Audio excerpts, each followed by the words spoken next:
Hey everybody, everything new under the sun. This is a bit of an alert video, but it's an alert video that probably all of you know about anyways, at least the US listeners. And it's the fact that AT&T is down, or at least some parts of its service are down. That is affecting Cricket Wireless, Verizon, Consumer Cellular, T-Mobile, Boost Mobile. Is that a Freudian slip? Beast Mobile? Straight Talk, US Cellular, and on and on. FirstNet, built with AT&T. I'm just looking down the list. Mint Mobile is experiencing issues. Let's see. Even Starlink is having issues. That's interesting.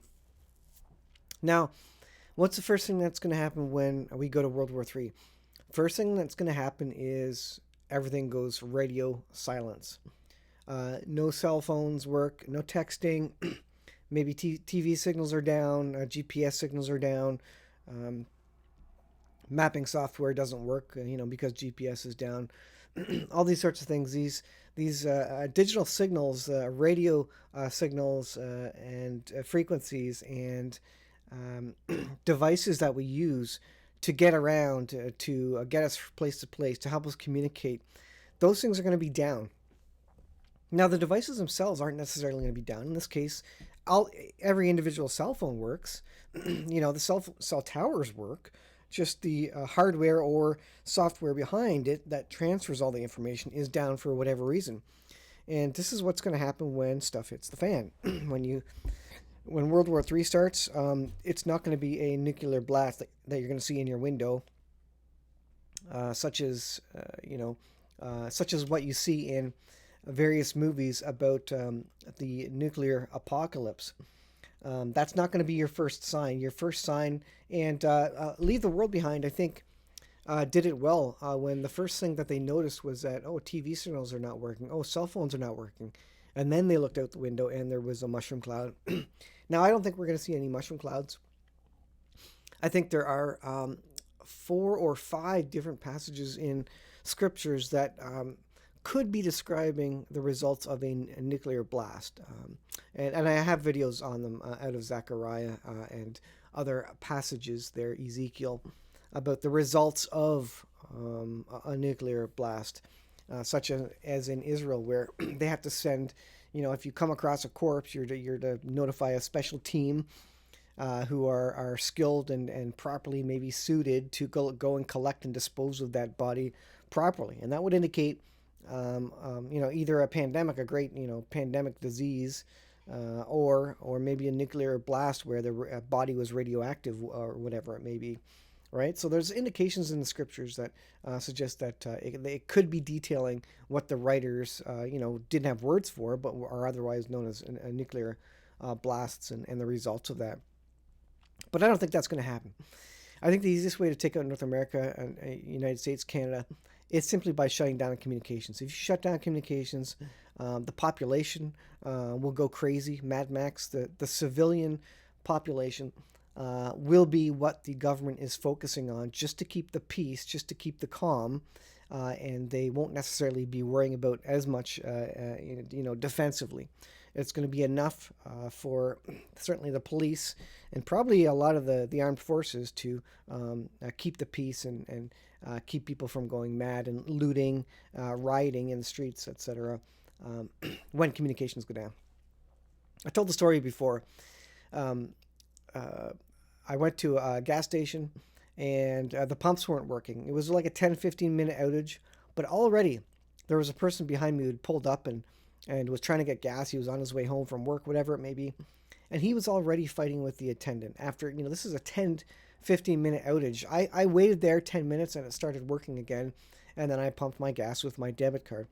Well, this guy, it wasn't even 10 minutes in, and he was arguing with the attendant, what's going on with the pumps? Why can't I, pump gasoline, et cetera, et cetera. People will fly off the hinge at any excuse, any little sign of trouble. So look out, folks. When you have a prolonged outage of communications, things will go crazy. So this is CNN, your favorite mainstream media news channel. Interesting that there was a news article by Trudeau who came out and said in an interview that Conspiracy theorists threaten mainstream media. This is what Prime Minister Trudeau said. Conspiracy theorists threaten mainstream media. So now the government of Canada, Trudeau at least, is thinking that he wants to create more laws to protect mainstream media and get it out there further so it can further indoctrinate and send propaganda to Canadians. Remember, the Canadian government is already blocking us from posting news articles on social media outlets, Facebook, Twitter, whatever it may be. You can't do it. Your posts will not get posted on Facebook if you link to even a mainstream media outlet, any news outlet. You can't post because what originally the government wanted was that they wanted Facebook to pay every time an article is linked, to pay the producer of that article. Well, it just turned out that Facebook's like, well, no, we're not going to pay them. We'll just not let people post links. But that all plays into government control of media and propaganda. Now, back to this. Let's see. So, CNN Business, AT&T outage impacting phone service for U.S. customers. Now, at this point, they're saying there's no indication of a cyber attack. But my comment to you is, are they going to let you know if it was a cyber attack? Probably not. They won't want to cause fear in the public. Their first response is going to be, no, it doesn't look like a cyber attack. Only until probably days later will you have any idea of what the actual cause was, even if it was an act of war, a cyber attack, whatever it may be. They're not going to tell you that because you would get worried, and they want to control the message so that the public doesn't get worried. So CNN Business has this section on, well, how do you set up Wi-Fi calling on your cell phone so that you can still get in contact? And that's helpful information, sure. Atlanta mayor says city actively gathering information to help resolve cell issue. So their E911 services could have been affected, but they're still up there. They still got some landlines apparently, but there could be trouble with 911 calls. We're so used to when there's got a flat tire on the side of the road, running out of gas, whatever it may be, that people reach for their cell phones. But if it's down, what's going to happen? And I'll say all that to say this. You need to have a way to communicate. One way is FRS, Family Radio Service. That only works to, a couple kilometers at best.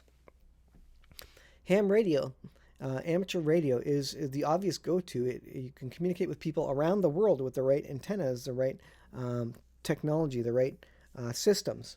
You don't need a cellular data network at all for ham radios to operate. As long as there's no electromagnetic pulse which takes out the radio, then you can communicate. And so I will suggest to you that you figure that out. You figure out how you're going to communicate if or when cell phones are not working anymore. This includes having cash on your person. If the cell network isn't working, can you tap your phones? Can you pass payments via Venmo? Maybe if you have Wi-Fi, but if you don't have data, how are you going to do that? What do you do with your cell phone that you rely on? The other thing is, the way they tracked January 6th folks is through breadcrumb trails from their cell phone activity. That's how the government knew where the trucker convoy in Canada. That's how they knew where they were. That's how they knew if you obeyed the rules of the lockdowns during the pandemic. They looked at cell phone data. The intelligence agencies used this data. They came out and said it. So, folks, I might suggest to you that you start leaving your cell phone at home. You start shutting it off. Even some people put it in a Faraday bag or cage when they're driving around, so that so that data isn't unnecessarily tracked, breadcrumb trailed, logged, sent to the cell network for whatever reason, so that you're not traceable, trackable. Hey, that's private information. The government does not need to know that.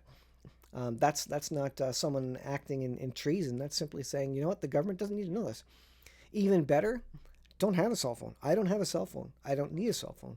I just go to use a public phone or knock on a neighbor's door or, even borrow someone else's cell phone.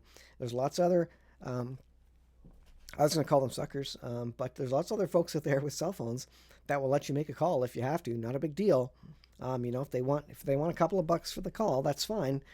But you know, you carrying one around is just more ability to track and know exactly what you're doing, where you're going, who you're talking to, and even recording conversations. So you can Google that stuff. You know, phones do it. They track, log everything. You know, a black box. This idea of the black box, just collecting all that data. They all do it. They all listen to what you say because Alexa is listening. Siri is listening, right? That has to be processed on the phone. Logs are made of that, or that goes up through the data, and you know, that's in the digital world forever. So I'll end by saying this: figure out how you're going to communicate. Amateur radio is a great way, great thing to get into, great thing to learn.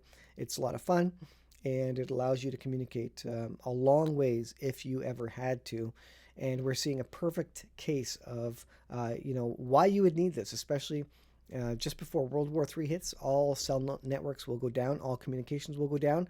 It's going to be Mad Max. The only way you're going to be able to know what's happening is to have a shortwave radio and to be listening. And then